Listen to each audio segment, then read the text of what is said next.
Tá chorando por quê? Por que você tá chorando? Fala. Por que você tá chorando? Tem medo de chuva? É? Nem começou a chover ainda, maluco. Tu já tá com medo.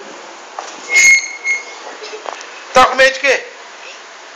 Fala, Budindo.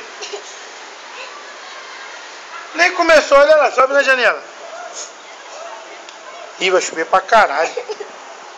Vai chover uma chuvona fortona. Show, fala com o Dindo, por que você tá chorando? Show, por que você tá chorando?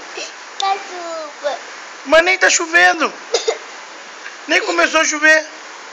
Por que tu tem medo de chuva? A chuva te fez alguma coisa?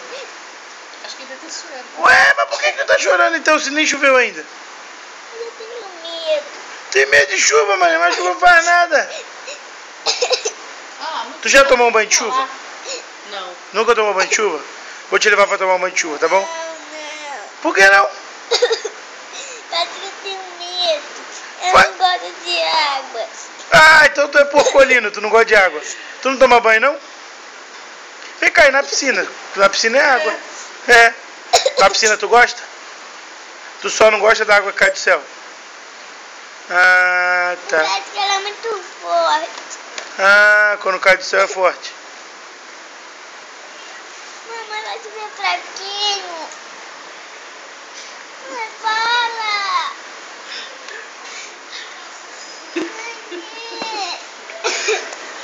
Coitado dele.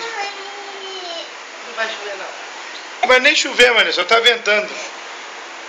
Olha lá, não vai indo pra lá já, ó. Já foi pro outro lado, mano, nem vai vir aqui a Quando chuva. venta, a chuva espalha. Ai, não vai chover aqui não. Não. Não, aqui não vai não. Eu tenho uma ideia, dorme. Ai, Ih, ele dorme mesmo. Quando começa a chover, ele dorme. isso é mentira, vai chover não. É mentira. É mentira, vai chover não. Ó, o Gustavo chegou.